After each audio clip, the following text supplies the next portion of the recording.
नमस्कार दोस्तों, मैं डॉक्टर अरविंद श्रीवास्तव, होम्योपैथिक विशेषज्ञ।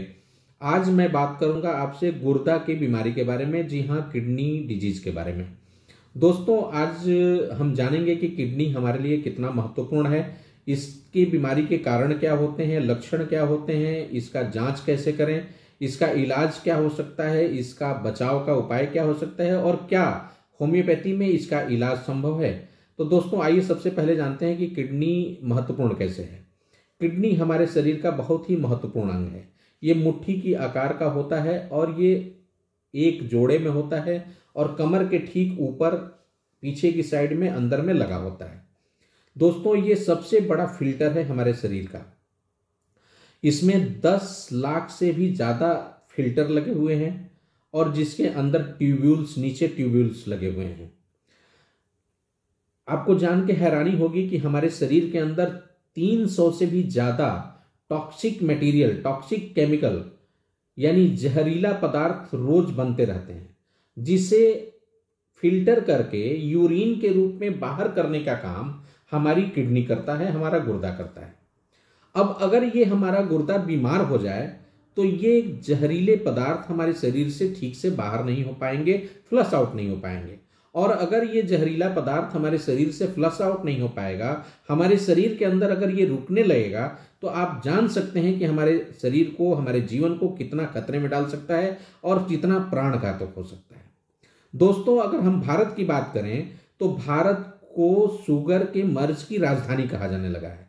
लगभग 36% लोग शुगर के मरीज हैं इस समय और 33% लोग ब्लड प्रेशर के मरीज हैं।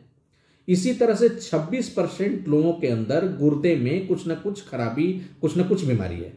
अगर हम भारत में एडल्ट पॉपुलेशन की बात करें तो लगभग 17% लोगों के अंदर, 17% एडल्ट पॉपुलेशन के अंदर आज के डेट में उनके किडनी में किसी न किसी रूप में बीमारी है। सबसे बड़ी बात यह है दोस्तों कि इसमें से मात्र 7% लोगों के अंदर ही इसकी डायग्नोसिस हो पाती है और 93% लोग ऐसे हैं जिनके अंदर डायग्नोसिस समय रहते नहीं हो पाती है।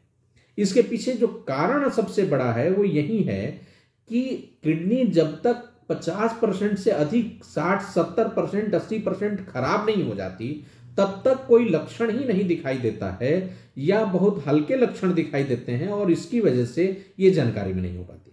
बहुत बार तो ऐसा होता है कि किसी दूसरी बीमारी के लिए हम जाते हैं और जांच होता है तो पता चलता है कि किडनी भी खराब हो रही है। दोस्तों, हम जानते हैं कि इसके प्रमुख कारण क्या है। आइए हम जानते हैं कि इसके प्रमुख कारण क्या है। जो सबसे प्रमुख कारण है कि अगर किसी की फैमिली में किडनी का अगर बीमारी का हिस्ट्री हो, उसकी किडनी ज्यादा चांस है खराब होने का। दूसरा, अगर कोई व्यक्ति मधुमेह से पीड़ित है यानी शुगर का मरीज है और विगत 5 सालों से अगर शुगर उसका नियंत्रण में नहीं रह रहा है, वो भी किडनी को खराब कर सकता है, जिसे हम लोग डायबिटिक नेफ्रोपैथी बोलते हैं। तीसरा जो प्रमुख कारण है वो है ब्लड प्रेशर। अगर व्यक्ति 2 साल से अधिक से अगर अनियंत्रित ब्लड प्रेशर का शिकार है, उसका ब्लड प्रेशर कंट्रोल में नहीं है, वो किडनी को खराब कर सकता है और उसे हम लोग बोलते हैं हाइपरटेंशन नेफ्रोपैथी। जो चौथा कारण है दोस्तों वो है यूटीआई, बार बार यूरिनरी ट्रैक्ट इन्फेक्शन, पेशाब में इन्फेक्शन, और वो इन्फेक्शन आगे चल करके किडनी को खराब कर सकता है, किडनी में भी इन्फेक्शन जा सकता है और किडनी को डैमेज कर सकता है। ये बहुत बड़ा कारण होता है। पांचवा जो कारण होता है वो है स्टोन। दोस्तों, आमतौर पे सुनते होंगे कि गुर्दे में स्टोन बन गया है। पथरी अगर ठीक से ट्रीट नहीं किया गया और प्रॉपर तरीके से इसका इलाज नहीं हुआ, ठीक नहीं किया गया, तो ये भी गुर्दे को खराब करता है। 2 तरीके से खराब करता है। एक तो जहां रहता है वहां कुरेदता रहता है, वहां इन्फेक्शन पैदा कर सकता है या रुकावट पैदा करता है और उसकी वजह से किडनी में यूरिन रुकता है और वो किडनी के सेल को डैमेज करता है और इस तरह से उसको हम लोग हाइड्रोनेफ्रोटिक बोलते हैं, हाइड्रोनेफ्रोसिस बोलते हैं और किडनी को डैमेज करता है। जितने ज्यादा दिन तक रुका रहेगा उतने ही ज्यादा किडनी को डैमेज करेगा। इसके अलावा दोस्तों, जो छठवां कारण होता है वो होता है मोटापा। मोटापा अपने आप में एक बहुत बड़ा कारण है बहुत सारी बीमारियों का और उसी तरह से वो किडनी के लिए भी है और किडनी को भी खराब कर सकता है। 7वां कारण होता है स्ट्रेस और इंसोम्निया। स्ट्रेस का मतलब होता है कि अगर बहुत आप तनावग्रस्त रहते हैं और अगर आप प्रॉपर तरीके से नींद नहीं लेते और आपको नींद अगर ठीक से नहीं आती, ये भी बहुत बड़ा कारण है किडनी को डैमेज करने का। 8वां कारण है ड्रग एडिक्शन। अगर आप किसी तरह का कोई ड्रग एडिक्ट हैं, अल्कोहल का इस्तेमाल करते हैं या कोई ड्रग लेते हैं या कोई आप धूम्रपान करते हैं और लंबे दिनों से कर रहे हैं, जो किडनी को खराब कर सकता है। 8वां कारण है कि अगर कोई डायरेक्ट एक्सीडेंटल इंजरी हो जाए और आपके किडनी पे ही वो इंजरी हो जाए, वो किडनी को डैमेज कर सकता है। 9वां कारण है बेजा दवाओं का इस्तेमाल। अगर आपको किसी वजह से, जैसे आपको फेफड़े की दिक्कत है, फेफड़े में कोई बीमारी है, हार्ट की कोई बीमारी है, लीवर की कोई बीमारी है, या आपको स्किन की कोई इस तरह की बीमारी है, या आर्थराइटिस है, गठिया है, और जिसकी वजह से आपको पेन किलर का इस्तेमाल करना पड़ता है या आप स्टेरॉयड का इस्तेमाल कर रहे हैं, तो ये दवाएं आपकी किडनी को डैमेज कर सकती हैं और खराब कर सकती हैं। 9वां जो कारण है जिसमें आपको बहुत सावधान रहने की जरूरत है, आए दिन अक्सर दर्द के लिए हम दर्दनाशक दवाओं का इस्तेमाल करते हैं। विशेष रूप से हमारे देश में ग्रामीण इलाकों में महिलाएं दर्दनाशक दवाओं का इस्तेमाल बहुत ज़्यादा करती हैं, और बहुत ऐसे ग्रामीण इलाकों में मरीज हैं, घुटने के दर्द वगैरह के मरीज हैं, जो गाहे बगाहे जाने अनजाने में ऐसे धूर्त लोगों के चक्कर में पड़ जाते हैं जो दर्दनाशक दवाओं को पुड़िया बनाकर, चूर्ण बना करके, उसमें इवन स्टेरॉयड भी मिला करके और वो उनको सेवन करा देते हैं, और 6 महीना, साल भर, 1.5 साल अगर लगातार ऐसी चीज़ों का सेवन गलती से कर लेंगे तो आपकी किडनी को डैमेज कर सकता है, आपके हार्ट को खराब कर सकता है और जानलेवा हो सकता है। तो ये सब प्रमुख कारण होते हैं जो किडनी को खराब कर सकते हैं। इसके अलावा खान पान दूषित, अगर खान पान है, रहन सहन दूषित है और हम जंक फूड, फास्ट फूड और इस तरह की चीज़ों का सेवन बहुत ज़्यादा कर रहे हैं, वो भी हमारे किडनी को डैमेज कर सकता है, नुकसान कर सकता है। आइए हम जल्दी से जान लेते हैं इसके लक्षण क्या होते हैं। शुरू में जो लक्षण देखने को मिलता है दोस्तों, वो ये है कि चेहरे पे सूजन, पफिनेस, और विशेष रूप से आंख के राउंड में सूजन। कभी कभी तो एक कन्फ्यूजन होता है जाड़े के दिनों में कि ठंडा लग गया है, इसकी वजह से सूजन हो गया है, मगर वो ठंडे से नहीं होता है। और आंखों के नीचे अगर बैग लाइक स्वेलिंग, इस तरह की स्वेलिंग दिखाई देती है, या आंख में कभी कभी ब्लड टाइप का उतर आना, इस तरह का कुछ दिखाई देता है, तो वो एक खास लक्षण हो सकता है शुगर की बीमारी का। इसके अलावा हाथ पैर में शाम होते ही रात को सूजन हो जाना और दबाने पर गड्ढा बनना, ये लक्षण अगर दिखाई दे तो ये एक किडनी की बीमारी का लक्षण हो सकता है।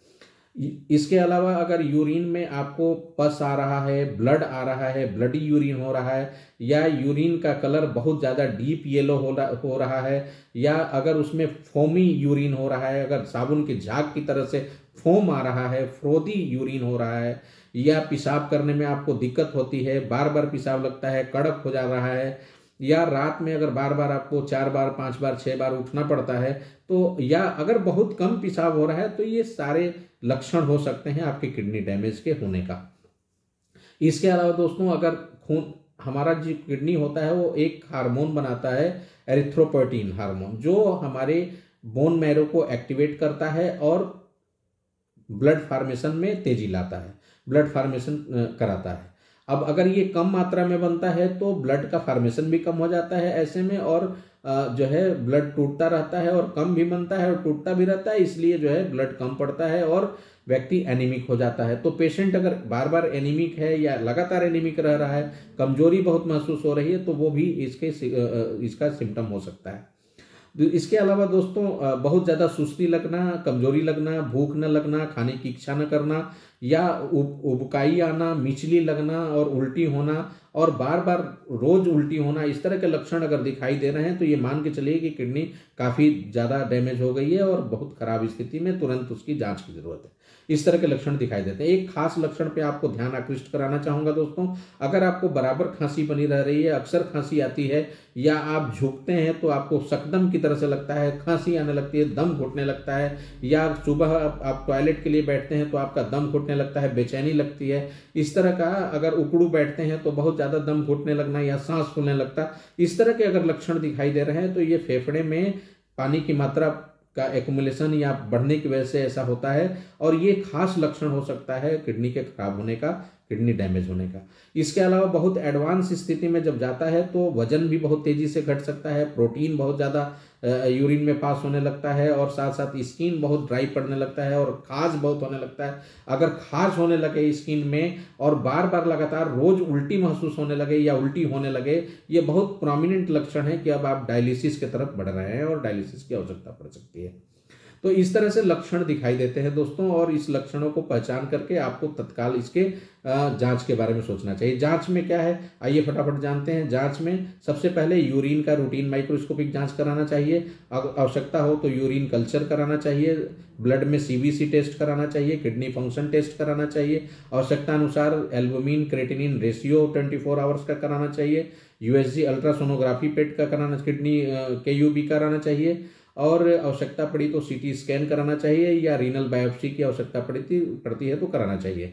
अब डायग्नोसिस भी क्लियर हो गया, आइए इलाज के बारे में सोचते हैं दोस्तों। मैं ये बताना चाहूँगा कि होम्योपैथी में 3rd स्टेज तक तो पूरी तरह से ये रिवर्स हो सकता है और ठीक हो सकता है, लेकिन अगर बहुत एडवांस स्टेज में चला गया, 4th 5th स्टेज में चला गया और डायलिसिस की स्थिति बन गई, तो ऐसी स्थिति में भी होम्योपैथिक दवा आप करा सकते हैं। और बार बार जो डायलिसिस कराना पड़ता है, डायलिसिस कराते रहिए आप, डायलिसिस के साथ साथ आप होम्योपैथिक दवा का सेवन करेंगे तो आप डायलिसिस से काफ़ी हद तक बच भी सकते हैं लंबे दिनों तक। और डायलिसिस अगर कराते हैं तो उसकी फ्रीक्वेंसी धीरे धीरे घट सकती है, और आपके और भी शरीर के अंदर जो और व्याधियां और जो सिम्टम्स जो डेवलप होते हैं और जो परेशानी डेवलप होती है उसमें काफ़ी हद तक कमी आ सकती है, और आपकी लाइफ स्पैन और बढ़ सकती है, आपकी जीवन और लंबा हो सकता है। बचाव के जो उपाय हैं मैं आपको बताना चाहूँगा कि बचाव के उपाय में यही है कि जो मूल कारण है उसको कम किया जाए, उसको कंट्रोल किया जाए, उसको दूर किया जाए, साथ साथ अपने जीवनचर्या को, अपने दिनचर्या को सुधारा जाए और हेल्दी लाइफ स्टाइल अपनाई जाए। रात को प्रॉपर तरीके से कम 6 से 7 घंटा सोया जाए, और साथ में जो है इसके अलावा अपने खान पान में जंक फूड, फास्ट फूड को हटाया जाए, पानी पर्याप्त मात्रा में लिया जाए, और तो आप काफ़ी हद तक इसके साथ साथ योग प्राणायाम को अपने जीवन का हिस्सा बनाया जाए तो बहुत हद तक आप जो है गुर्दे की बीमारी से बच सकते हैं, या अगर बीमारी आ गई है तो उससे आप निजात भी पा सकते हैं और काफ़ी दिनों तक कंट्रोल में रख करके आप अपने को सुरक्षित कर सकते हैं, अपने स्वास्थ्य को सुरक्षित कर सकते हैं। इस तरह से दोस्तों किडनी हमारे शरीर का बहुत ही महत्वपूर्ण अंग है, और हमें संपूर्ण स्वास्थ्य के लिए हमें किडनी को पूरी तरह से स्वस्थ रखना और ठीक रखना बेहद ज़रूरी है। अगर ये हमारा वीडियो आपको पसंद आया हो तो आप ज़रूर इसे लाइक करें, कमेंट करें, सब्सक्राइब करें, और अपने अन्य दोस्त मित्रों और रिश्तेदारों तक भी ज़रूर पहुँचाएँ ताकि वो लोग भी इसका लाभ ले सकें, इसका फ़ायदा उठा सकें। बहुत बहुत धन्यवाद दोस्तों, आप अपना विशेष ख्याल रखिएगा। नमस्कार।